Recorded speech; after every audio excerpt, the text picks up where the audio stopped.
আল্লাহর সাথে শিরিক করে না যারা, রহমানের বান্দা কখনো আল্লাহর সাথে অন্য কাউকে সমকক্ষ করবে না।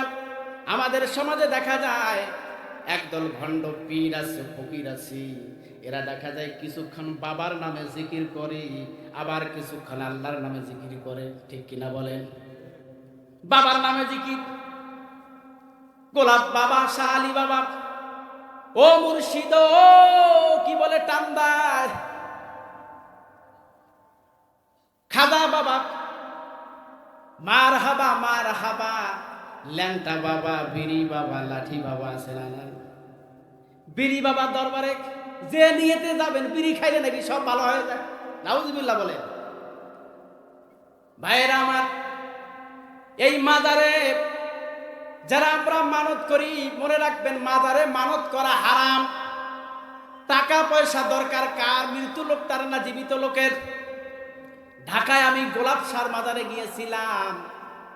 এই গোলাপ সার মাজারে গিয়ে দেখলাম শুধু টাকার বস্তা, শুধু টাকাই দিচ্ছে। এমনকি মানুষ শিরক করে মাথা ঠেক দিয়ে ওই কবরের মধ্যে মাথাটা লাগিয়ে দিয়ে সেজদা দিয়ে সে বেঈমান হয়ে যাচ্ছে। কি এগুলো অবস্থা? সন্তান চায়, বাবার দরবারে গিয়ে সন্তান চায়। অনেক মা বোনের আছে, এরা বেশি, এই মা বোনদের সংখ্যাটাই বেশি। বলেন সন্তান দেওয়ার মালিক কে? হযরত ইব্রাহিম আলাইহিস সালাম আল্লাহর কাছে দোয়া করেছিলেন, রব্বি হাবলি মিনাস সালিহিন, আল্লাহ বৃদ্ধ বয়সে আমাকে তুমি সন্তান দাও। আল্লাহ পাক সন্তান দিয়েছেন। সন্তান দেওয়ার প্রকৃত মালিক হলেন আল্লাহ। আল্লাহ পাক যাকে ইচ্ছা করেন সন্তান দেন, যাকে ইচ্ছা করেন সন্তান দেন না। যদি মাজারে গিয়ে সন্তান পাওয়া যায়, বলেন এই যে কার্তিক মাসে অনেক কুকুর বাচ্চা দিয়েছে, এক একটা কুকুরের 7টা 8টা করে বাচ্চা হয়, বলেন কোন মাজারে গিয়েছিল? ভাইয়েরা আমার, এজন্য রহমানের বান্দা কখনো আল্লাহর সাথে অন্য কাউকে শরীক করতে পারে না। যারা আল্লাহর সাথে অন্য কাউকে শরীক করবে, আল্লাহ পাক শিরকের গুনাহ কখনো ক্ষমা করেন না। আল্লাহ পাক আপনার আমার সব গুনাহ মাফ করে দিবেন। আল্লাহ রাব্বুল আলামিন হাদিসে কুদসির ভিতর বলেন, কাল কিয়ামতের দিন বান্দা নামাজ পড়ে নাই, রোজা করে নাই, অনেক পাপ নিয়ে আমার দরবারে হাজির হবে। ওই বান্দা যদি শিরিক না করে থাকে, শিরকের গুনাহ যদি বান্দার আমলনামায় না থাকে, পাহাড় সমতুল্য গুনাহ নিয়ে সে হাজির হয়েছে, আমি আল্লাহ পাক পাহাড় সমতুল্য দয়া নিয়ে বান্দার সামনে হাজির হয়ে যাব। আল্লাহ পাক বলেন, ইন্নাহু মান ইউশরিক বিল্লাহি ফাকাদ হারামাল্লাহু আলাইহিল জান্নাহ, যে আল্লাহর সাথে শিরিক করবে আল্লাহ পাক তার জন্য জান্নাত হারাম করে দিয়েছেন। ওয়া মাওয়াহুন নার, আর আল্লাহ পাক তাকে জাহান্নামের আগুনের মধ্যে নিক্ষেপ করবেন। বলেন না নাউজুবিল্লাহ। এজন্য ভাইয়ের আমার, বন্ধুরা আমার, আল্লাহর সাথে শিরিক করা যাবে না। শিরিক হলো সবচেয়ে বড় কবিরা গুনাহ, সবচেয়ে বড় পাপ। এরপরে আল্লাহ পাক রহমানের বান্দার 7 নাম্বার বৈশিষ্ট্য বলতেছেন যে রহমানের বান্দা অন্যায়ভাবে মানুষদেরকে হত্যা করতে পারে না।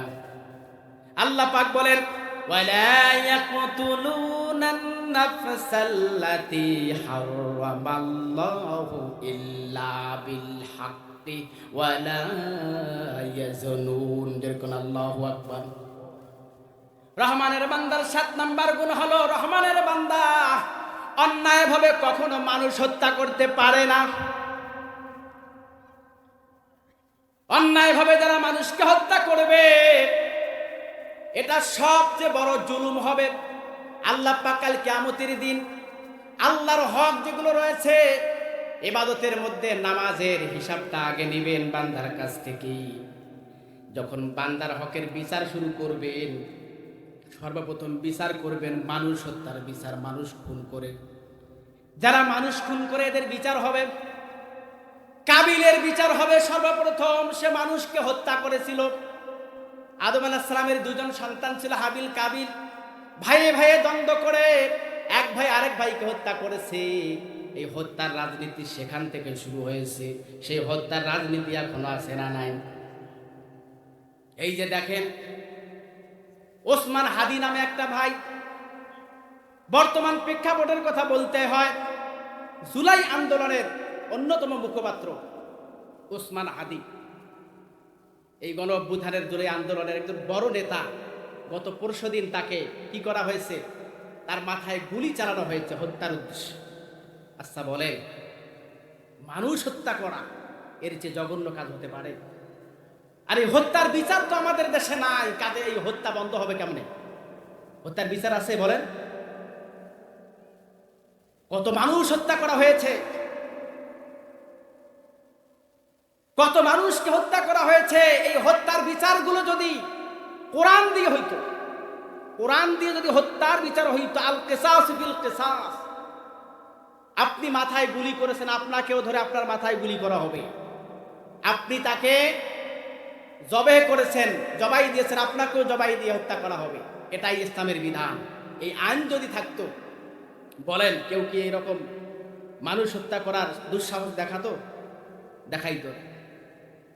আমার ভাইয়েরা আমার, এজন্য কোরআনের শাসন দরকার। কোরআনের আইন, কোরআনের শাসন যদি রাষ্ট্রের মধ্যে থাকে, মানুষ হত্যা বন্ধ হয়ে যাবে। মানুষ মানুষকে হত্যা করতে পারে না। আল্লাহ পাক কোরআনুল কারীমের ভিতর বলেন, মান কাতালা নাফসান বিগাইরি নাফসিন ফাকান্নামা কাতালান নাস জামিআ ওয়া মান আহইয়াহা ফাকান্নামা আহইয়ান নাস জামিআ। যে ব্যক্তি অন্যায়ভাবে মানুষকে হত্যা করলো, আল্লাহ পাক বলেন সেজন্য গোটা পৃথিবীর মানুষগুলোকে হত্যা করে ফেললো। আর যে ব্যক্তি একজন মানুষের জীবন রক্ষা করলো, সেজন্য গোটা পৃথিবীর মানুষের জীবন রক্ষা করলো। ভাইয়েরা আমার, নবীজির হাদিস শরীফের মধ্যে বলা হয়েছে যে একজন মানুষের জীবনের মূল্য কত বেশি। আমাদেরকে অনেকে বলে যে ইসলাম হলো উগ্রবাদ, সন্ত্রাসবাদের শিক্ষা দেয়, অথচ ইসলাম কখনো সন্ত্রাসবাদ, জঙ্গিবাদ শিক্ষা দেয় না।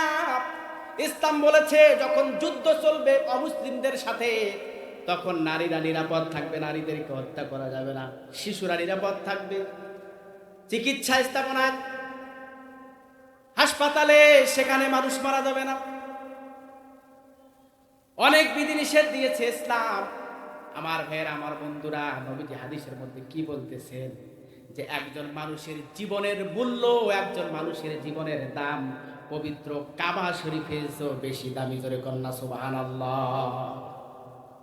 আমার ভাইয়েরা, আমার বন্ধুরা, এজন্য মানুষ হত্যা করা যাবে না। মানুষ হত্যা সবচেয়ে বড় পাপ, মহাপাপ। আমার ভাইয়েরা, এই মানুষ যারা হত্যা করবে, কাল কিয়ামতের দিন আল্লাহ রাব্বুল আলামিন তাকে জালিমের কাতারে দাঁড় করায় তাকে জিজ্ঞাসা করা হবে, ওয়াইদাল মাউউদাতু সুইলাত বিআইয়ি জামবিন কুতিলাত, কোন অপরাধে তুমি মানুষকে হত্যা করেছো? জবাব দাও, জবাব দাও। মানুষ হত্যাকারী যারা, মানুষকে যারা হত্যা করে, তারা সেই দিন জবাব দিতে পারবে না। তার কারণ ভাইয়েরা আমার, এই মানুষ হত্যা করে যারা রহমানের বান্দা নয়, তারা রহমানের বান্দার অন্যতম গুণ হলো রহমানের বান্দা অন্যায়ভাবে মানুষকে হত্যা করতে পারে না। আমার ভাইয়েরা, আমার বন্ধুরা, এরপরে আল্লাহ রাব্বুল আলামিন বলতেছেন রহমানের বান্দার ৮ নম্বর বৈশিষ্ট্য হলো, আল্লাহ পাক বলেন, ওয়ালা ইয়াজনুনা ওয়া মান ইয়াফআল যালিকা ইয়ালকা আসামা। যখন আল্লাহু আকবার। রহমানের বান্দা হলো তারা জিনা ব্যভিচার থেকে দূরে থাকে যারা। রহমানের বান্দা কখনো জিনা করতে পারে না, ব্যভিচারে লিপ্ত হতে পারে না, বরং রহমানের বান্দা লজ্জা স্থানের হেফাজতকারী হবে। রহমানের বান্দা জিনা করতে পারে না। লা তাকরাবুজ জিনা ইন্নাহু কানা ফাহিশাতান। ও পৃথিবীর মানুষেরা, জিনা করার তো দূরের কথা, জিনার ধার কাছে তোমরা যাইও না। আচ্ছা বলেন, সমাজের মধ্যে জিনা আছে না নাই? জিনা বাড়ছে না কমছে? পরকীয়া বাড়ছে না কমছে? স্বামী থাকতে দেখা যায় স্ত্রী আরেকজনের সাথে অবৈধ সম্পর্ক করেছে, শেষ পর্যন্ত ছাওয়া পোয়া যত কিছু আছে, বাচ্চা গোচ্চা যা আছে সব রেখে পালিয়ে গেছে। এরকম হয় কি হয় না? ভাইয়েরা আমার, এই জিনার শাস্তি বাংলাদেশের মধ্যে নাই। জিনার শাস্তি, ধর্ষণের শাস্তি যদি এই বাংলাদেশে থাকতো,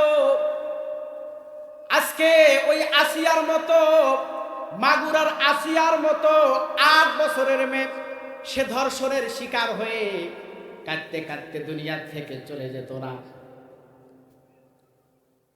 আমার ভাইয়েরা, এই ধর্ষণের বিচার যদি থাকতো, এই গত 5 দিন আগে 3-4 দিন আগে শরীয়তপুরের যে মেয়েটা রাস্তা দিয়ে হেঁটে বাড়ি যাচ্ছে, বন বিভাগের ভিতর জঙ্গলে নিয়ে একদল নরপিশাচু তারা হত্যার ষড়যন্ত্র করেছে, ওই মেয়েটাকে গণধর্ষণ করেছে, কিন্তু ওই অফিসের লোকেরা তারা কিছু বলে নাই, বলে না নাউজুবিল্লাহ। আমার ভাইয়েরা, যদি এই ধর্ষণের বিচার একটা হতো, ধর্ষণের বিচার কি বলেন তো? আপনারা জানেন কি? এই পরকীয়া যারা করে, জিনা যারা করে, এদের বিচার কি? আয-যানিয়াতু ওয়াজ-যানি কুল্লা ওয়াহিদিন মিনহুমা মিআতা জালদা, ধর্ষণকারী পুরুষ হোক নারী হোক, যদি অবিবাহিত হয় 100টা বেত্রাঘাত করো, 80টা বেত্রাঘাত করার পরে যদি সে মরে যায়, তাহলে মৃতদেহের উপর আরো 20টা বেত্রাঘাত করো। আর যদি বিবাহিত হয়, তাহলে তাকে পাথর মেরে হত্যা করো। আমার ভাইয়েরা, আমার বন্ধুরা, আজকে দেখা যায় এই ধর্ষণের বিচার আমাদের দেশে না থাকার কারণে আজকে এই ধর্ষকের সংখ্যা শুধু বাড়ছে আর বাড়ছে। আমার ভাইয়েরা, আমার বন্ধুরা, এজন্য আল্লাহর আইনের দরকার, কোরআনের আইনের এদেশে চালু করা দরকার। আমার ভাইয়েরা, আমার বন্ধুরা, একটা সঙ্গীত মনে পড়ে গেল, বলবো কি? আমি চাই বাংলাদেশে থাকবে না আর কেউ তো দুঃখে, আমি চাই প্রতিটা মানুষ মিলে মিশে থাকবে সুখে, আমি চাই ধর্ষিতা বোন কাঁদবে না আর অন্ধকারে, আমি চাই খুনিরা সব ভালো হবে তওবা করে, আমি চাই ধর্ষিতা বোন কাঁদবে না আর অন্ধকারে, আমি চাই চাঁদাবাজেরা ভালো হবে তওবা করে, আমি চাই অধিকার নিয়ে খেলবে না কেউ সিনিবিনি, আমি চাই বুঝবে সবাই, থাকবে না কেউ চিরদিনই, আমি চাই বাংলাদেশে থাকবে না আর কেউ তো দুঃখে, আমি চাই প্রতিটা মানুষ মিলে মিশে থাকবে সুখে। ঠিক কিনা ধরে কর? আমি চাই সাংবাদিকরা সত্য কথা লিখুক সবে,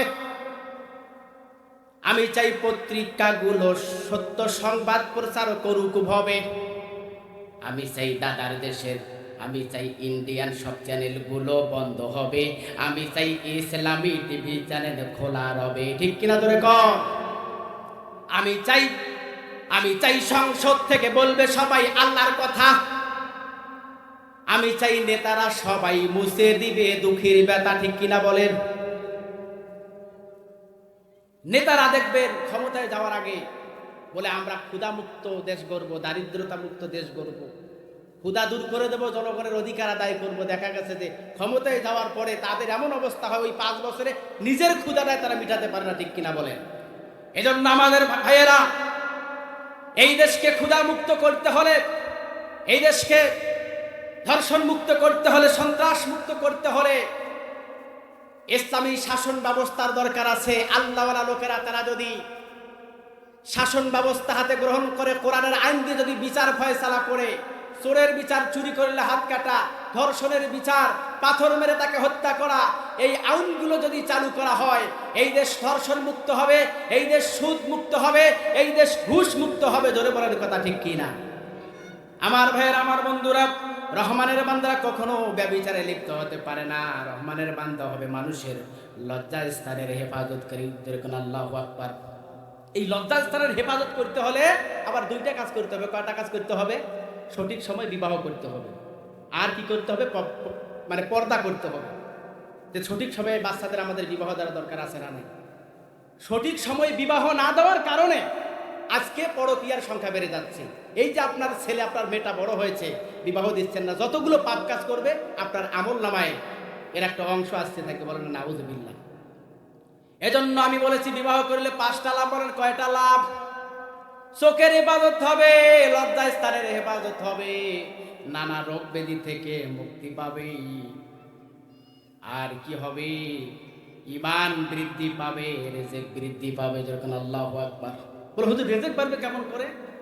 অনেকে আমরা বিবাহ করতেছে যে নিয়ে এসে খাওয়াবো কি? আরে ভাই, আপনার চিন্তা খাওয়ার কিসে? যেই মেয়েটা আপনার ঘরে আসছে সে কি রেজেক নিয়ে আসবে না? আসবে না?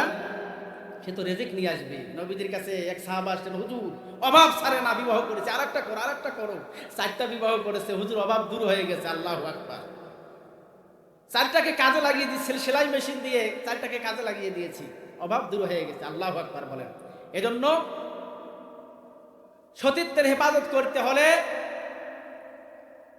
লজ্জাস্থানের হেফাজত করতে হলে আপনাকে কি করতে হবে? সঠিক সময় বিবাহ করতে হবে আর পর্দা করতে হবে। পর্দার ওয়াস্ত নাই। বক্তারা নিজেরাই পর্দা করে না, নিজেদের বউরা পর্দা করে না, কি পর্দার ওয়াজ করবে ভাইয়েরা আমার?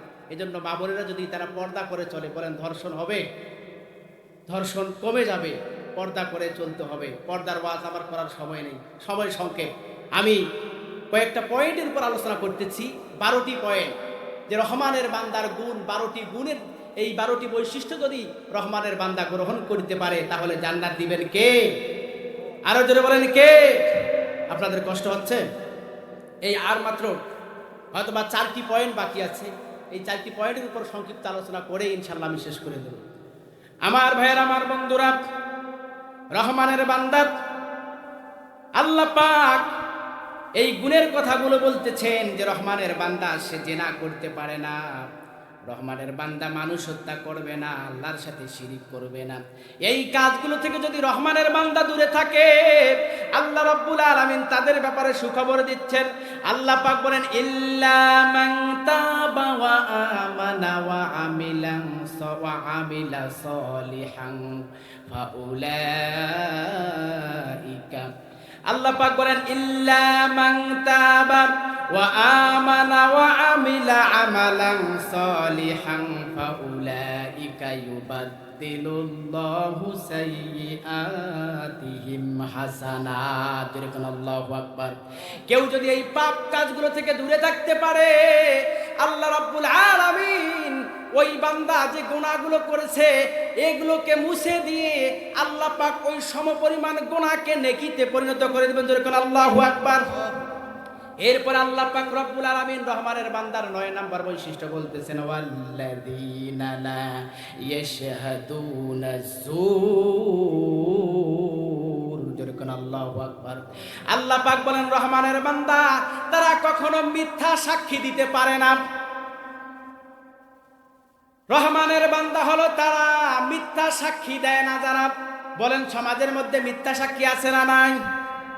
আমাদের সমাজে দেখা যায় মিথ্যা সাক্ষী দেয়। একজন লোক অপরাধ করে নাই, মিথ্যা সাক্ষী দিয়ে তাকে অপরাধী বানিয়ে 10 বছর পর্যন্ত জেলের মধ্যে থাকতে হয় ওই লোকটাকে।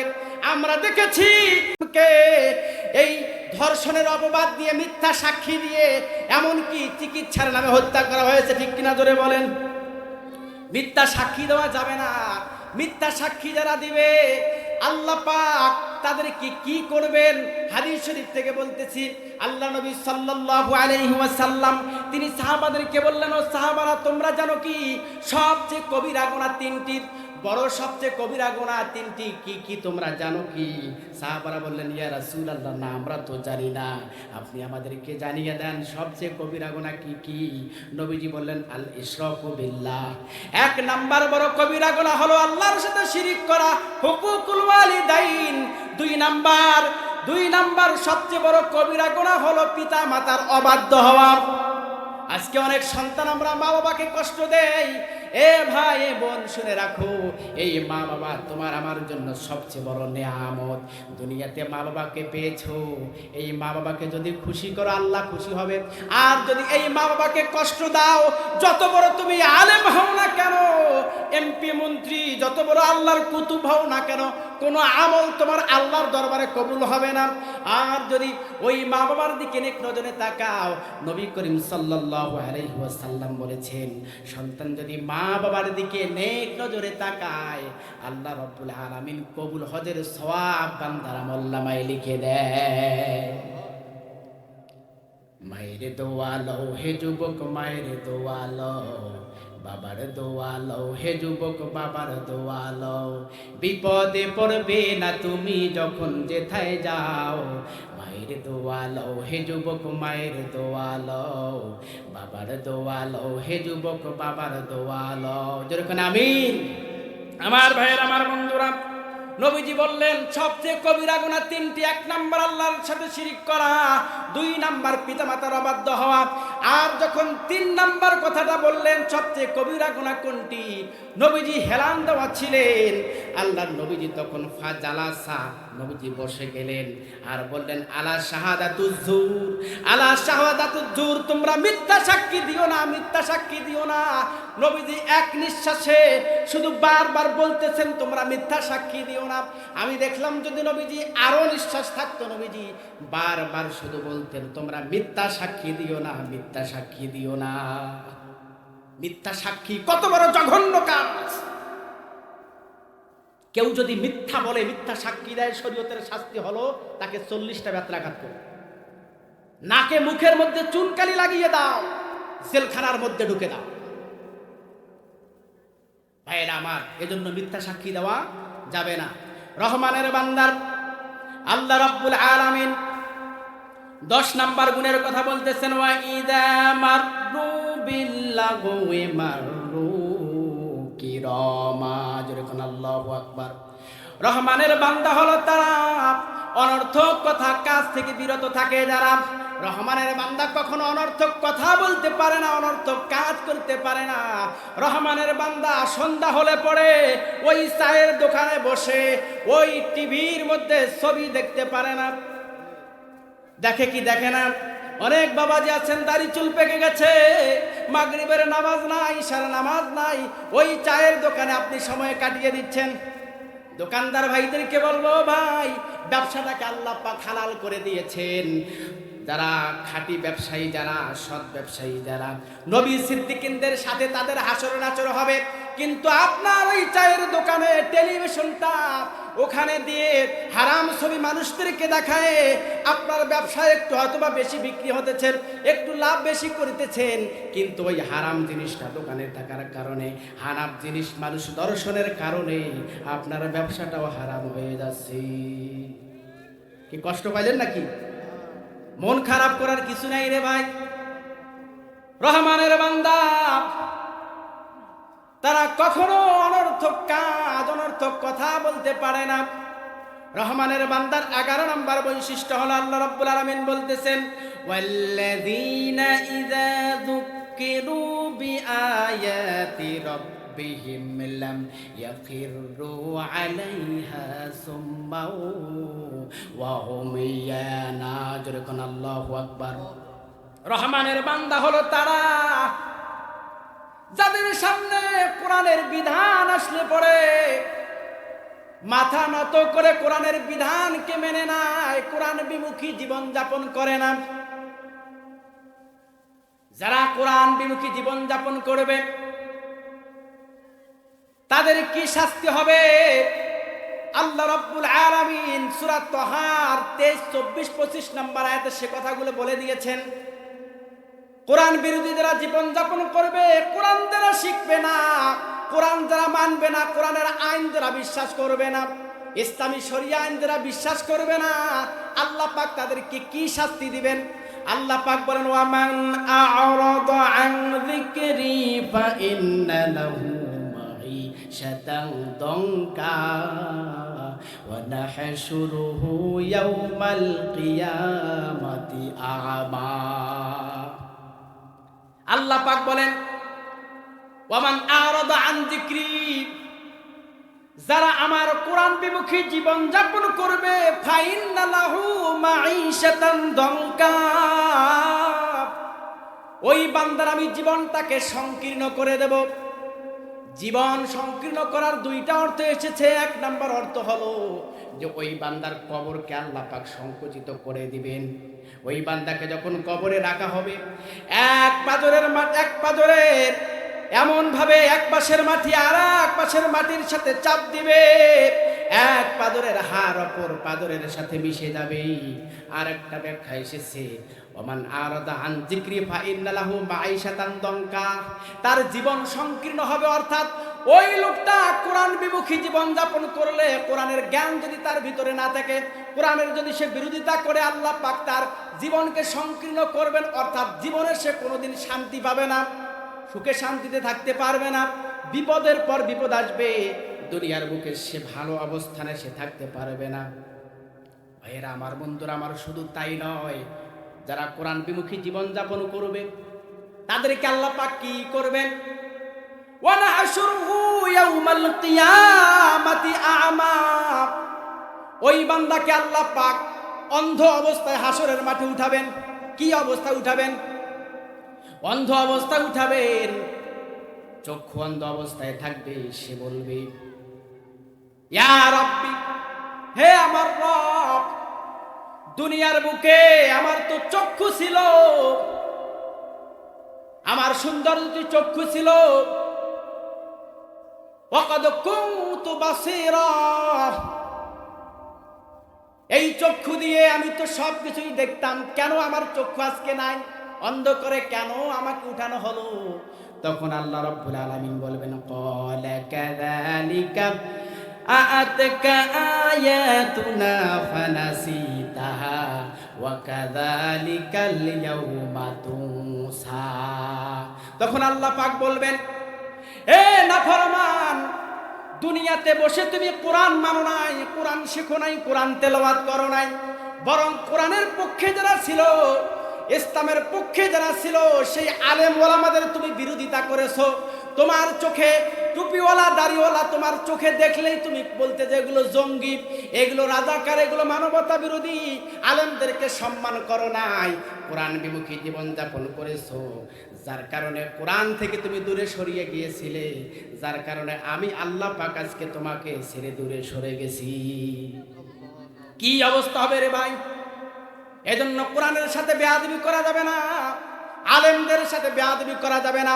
আল্লাহ নবীজি বলেন, কুন আলেমান, তুমি আলেম হও, আও মুতাআল্লিমান, অথবা তুমি তালিবুল ইলম হও, ছাত্র হও, আও মুস্তামিয়ান, অথবা তুমি আলেমদের কাছ থেকে শুনে শুনে আমল করো, আও মুহিব্বান। 4 নাম্বার হলো তুমি অন্তত পক্ষে আলেমদেরকে ভালোবাসো, মহব্বতের চোখে দেখো। ওয়ালা তাকুনিল খামিসা ফাতুহলিকা, আর যদি তুমি 5ম ব্যক্তি হও, ফাতুহলিকা, তুমি হালাক হয়ে যাবে, ধ্বংস হয়ে যাবে। বলেন না নাউযুবিল্লাহ। সকলে জিকির করি, লা ইলাহা ইল্লাল্লাহ। একটু পানি ঢেলে দেন। লা ইলাহা, লা ইলাহা ইল্লাল্লাহ, লা ইলাহা।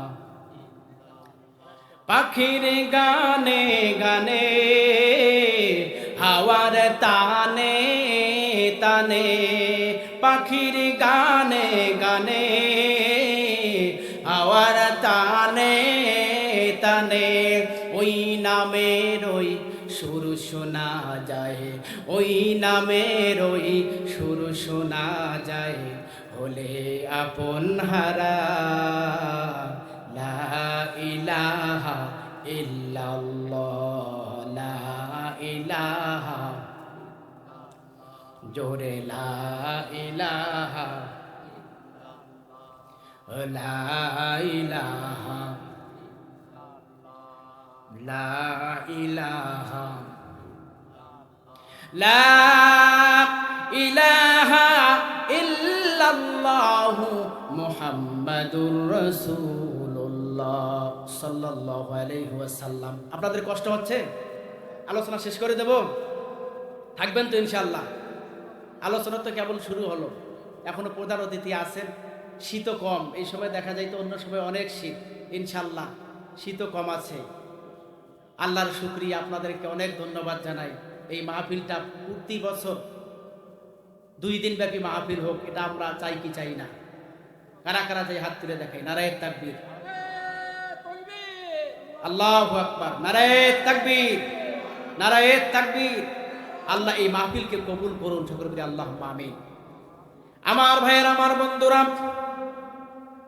রহমানের বান্দার 11 নম্বর বৈশিষ্ট্য বলতেছিলাম যে রহমানের বান্দা হলো তারা কোরআন বিমুখী জীবন যাপন করে না। যারা কোরআন থেকে দূরে সরে যাওয়া যাবে না, কোরআন শিখতে হবে। কোরআনের আলোয় নিজেকে আলোকিত করতে হবে। দেখেন, এই কোরআনের আলোয় যারা আলোকিত হয়েছে তারা পৃথিবীর বুকে শ্রেষ্ঠ মানুষে পরিণত হয়েছে। বলেন না সুবহানাল্লাহ। কোরআনের সাথে যার ঘষা লেগেছে তারই দাম বাড়িয়েছে। সুবহানাল্লাহ। এই কোরআন যেই মাসে নাজিল হয়েছে, রমজান মাস, রমজান মাসে এই কোরআন নাজিল হওয়ার কারণে রমজান মাসের দাম বেড়েছে। যেই রাত্রিতে এই কোরআন নাজিল হয়েছে, লাইলাতুল কদরের রাত্রি, যেই রাত্রিটা হাজার মাস ইবাদত অপেক্ষা উত্তম হয়ে গেছে। আল্লাহু আকবার। যেই কোরআন যেই নবীর উপর নাজিল হয়েছে, এই কোরআন যেই নবীর উপর নাজিল হয়েছে, সকল নবীদের সেরা নবী মুহাম্মাদুর রাসূলুল্লাহ সাল্লাল্লাহু আলাইহি ওয়াসাল্লাম। ভাইয়েরা আমার, এই কোরআনের সাথে যার ঘষা লেগেছে তার দাম বেড়েছে। হযরতে ওমরের মতো ব্যক্তি, যিনি নবীকে হত্যা করার জন্য তরবারি হাতে নিয়েছেন, নবীকে হত্যা করবেন, লোকেরা বলতেছে ওমরের মতো বীর সাহসী তরবারি নিয়েছে, মুহাম্মদের আর রক্ষা হবে না। ওই ওমর সে কি করলো, রাস্তা দিয়ে রওনা হলো। পথিমধ্যে তার বন্ধু নাইমের সাথে দেখা হলো। বন্ধু নঈম বলল, দোস্ত তুমি কোথায় যাস? ও দোস্ত, মুহাম্মদের মাথা যতক্ষণ কাটবো না ততক্ষণ পর্যন্ত আমি ক্ষান্ত হব না, মুহাম্মদকে দুনিয়ায় বেঁচে থাকতে দেব না। বন্ধু বলল, কার তুমি মাথা কাটতে যাও? তোমার আপন ভগ্নী প্রতি আপন বোনের তুমি খবর নাও, তারা তো মুসলমান হয়ে গেছে। কি কথা, আগে তাদের বিচার করিতে হবে। তরবারি হাতে নিয়ে ছুটলেন নিজের আপন বোনের বাড়িতে। গিয়ে দেখলেন আপন বোন জামাই তারা কুরআনুল কারীমের সূরা তহা সুন্দর করে তেলাওয়াত করিতেছে। বলেন না সুবহানাল্লাহ। দীর্ঘক্ষণ মনোযোগ সহকারে সূরা তহার আয়াতগুলো শুনলেন, মাথা গরম, দরজায় আঘাত করে বোনকে প্রহার করলেন। বোন জামাই কেমন ভাবে মারা শুরু করলো, রক্তাক্ত করে ফেললো। রক্তাক্ত করে ফেলার পরে সে ভাবলো, হারি, এই যে একটু আগে আমি কোরআনের তেলাওয়াত শুনেছি, কত মধুর তেলাওয়াত, এই তেলাওয়াত তো কোনো সাধারণ মানুষের হতে পারে না, সাধারণ মানুষের কথা এগুলো হতে পারে না। সে কি করলো, দিলটা নরম হয়ে গেল, নবীজির কাছে গিয়ে বলল, ইয়া রাসূলুল্লাহ, ইয়া হাবিবাল্লাহ, আমার দিলটা নরম হয়ে গেছে, আপনি দেরি করবেন না, এখনই আমাকে কালিমা পড়ে মুসলমান বানায়া দেন। লা ইলাহা ইল্লাল্লাহু মুহাম্মাদুর রাসূলুল্লাহ সাল্লাল্লাহু আলাইহি ওয়াসাল্লাম। আমার ভাইয়েরা, আমার বন্ধুরা, এজন্য এই কোরআনের পক্ষে থাকতে হবে। কোরআনের পক্ষে যে থাকবে তার দাম বাড়িয়ে দিবেন কে? আল্লাহ দাম বাড়িয়ে দিবেন। উম্মে মাকতুম নামে একজন অন্ধ সাহাবা, সে কোরআনের পক্ষে থাকার কারণে আল্লাহ পাক ওই অন্ধ সাহাবার দাম এত বাড়িয়ে দিয়েছেন। সূরা আবাসার ভিতরে দেখবেন, নবীর কাছে আসলো অন্ধ সাহাবা, নবীজি তালিম দিচ্ছেন কাফের মুশরিকদের। অন্ধ সাহাবা বললেন, কি বললেন? আল্লিমনি মিম্মা আল্লামাকাল্লাহ, আল্লাহ পাক আপনাকে যা শিক্ষা দিয়েছে আমাকে তা শিখাইয়ে দিন, কোরআনের জ্ঞান আমাকে দিন। নবীজি তখন তার দিকে ভ্রুকুঞ্চিত করলেন, তার দিক থেকে মুখ ফেরাইয়ে নিলেন। কাফেরদের সাথে নবীজি কাফেরদেরকে পরামর্শ দিতেছিলেন, হয়তোবা তারা দিন গ্রহণ করিতে পারে। যখন এই অন্ধ সাহাবা নবীর কাছ থেকে মন খারাপ করে বাড়ির দিকে রওনা করলেন, আল্লাহ পাক সূরা আবাসার 16টি আয়াত নাজিল করে নবীকে জানিয়ে দিলেন, আবাসা ওয়া তাওয়াল্লা আন জাআহুল আমা। আল্লাহু আকবার। ও নবীজি, আপনি সাবধান হয়ে যান, যেই অন্ধ সাহাবা আপনার সামনে এসেছিল সে তো ইসলাম কবুল করেছে, সে তো কোরআন সম্পর্কে জানতে চাচ্ছে। আপনি যাদেরকে উপদেশ দিচ্ছেন তারা তো ইসলাম কবুল করতে পারে, নাও পারে, আপনি তাদেরকে নিয়ে কেন ব্যস্ত হয়েছেন? ভাইয়েরা আমার, এভাবে যখন আল্লাহ পাক কোরআনের 16টি আয়াত নাযিল করে আল্লাহ পাক নবীকে শাসালেন, তখন দেখা গেল ওই অন্ধ সাহাবার সম্মান মর্যাদা এত বেড়ে গেল। ওই অন্ধ সাহাবা যখন সে বাড়ির মধ্যে নবীজির কাছে যখন সে দেখা করার জন্য আসতেছে, নবীজির সাথে যখন সে দেখা করার জন্য যে কোনো সময় আসতেন, নবীজি অন্ধ সাহাবাকে দেখে উঠে দাঁড়াতেন, বলেন আল্লাহু আকবার। রহমানের বান্দার 12 নাম্বার গুণ হলো, রহমানের বান্দা সে নিজের সন্তানের জন্য, নিজের স্ত্রীর জন্য দোয়া করবে। কি দোয়া করবে? রব্বুল আলামিন, আমার স্ত্রী আমার সন্তানকে তুমি এমন বানায়া দাও, চক্ষু শীতলকারী সন্তান, চক্ষু শীতলকারী স্ত্রী তুমি আমাকে দান করো। রব্বানা, হে আমার আল্লাহ, হাবলানা, আমাকে দান করো, আমাকে গিফট দাও। মিন আজওয়াজিনা, নেককার স্ত্রী। যারা বিবাহ করেন নাই তাদের জন্য এটা দোয়া, যারা বিবাহ করেছেন তারাও দোয়া করবেন সন্তানের জন্য। আল্লাহর কাছে আপনি দোয়া করবেন, আল্লাহ নেককার স্ত্রী দাও, নেককার সন্তান দাও, যেই সন্তানের দিকে তাকালে, স্ত্রীর দিকে তাকালে চক্ষু শীতল হয়ে যাবে আমার। কত বড় কথা! আপনি বাড়িতে যাবেন, আপনার স্ত্রী যদি নামাজ পড়ে, 5 ওয়াক্ত নামাজ পড়ে, স্বামীর খেদমত করে, শাশুড়ি শ্বশুরের খেদমত করে, ভালো আচরণ করে, পর্দা করে, ওই স্ত্রীকে দেখলে আপনি খুশি হবেন না বেজার হবেন?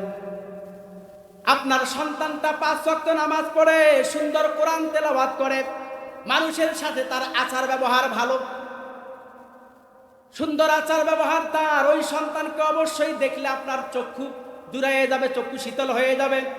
এজন্য আল্লাহ পাক দোয়া শেখায় দিয়েছেন যে তোমরা নেককার সন্তান, নেককার স্ত্রীর জন্য আল্লাহর কাছে দোয়া করবে। তার কারণ সন্তান তুমি যদি ভালো চাও, একজন যদি তুমি সন্তান ভালো চাও, তাহলে একজন ভালো মায়ের দরকার আছে না নাই? আমরা বলি, নেপোলিয়ন বলেছিলেন, একজন তোমরা শিক্ষিত মা দাও, শিক্ষিত জাতি দেব। অথচ আজ থেকে 1400 বছর আগে আল্লাহ কোরআনুল কারীমের ভিতর বলে দিয়েছেন যে তোমরা নেককার স্ত্রীর জন্য দোয়া করো, নেককার স্ত্রী যদি পাও সন্তানও ইনশাল্লাহ ভালো পেয়ে যাবে। যেরকম আল্লাহু আকবার। এই 12টি গুণের যারা অধিকারী হবে, আল্লাহ পাক এই 12টি গুণের, রহমানের বান্দার 12টি গুণ, এই রহমানের বান্দা যদি 12টি গুণ অর্জন করে, তাহলে আল্লাহ পাক তাকে পুরস্কার দিবেন। কি পুরস্কার দিবেন? আল্লাহ পাক বলেন, উলাইকা ইউজাউনাল গুরফাতা বিমা সাবারু ওয়া ইউলাকাউনা ফিহা তাহিয়াতাও ওয়া সালামা। যেরকম আল্লাহু আকবার।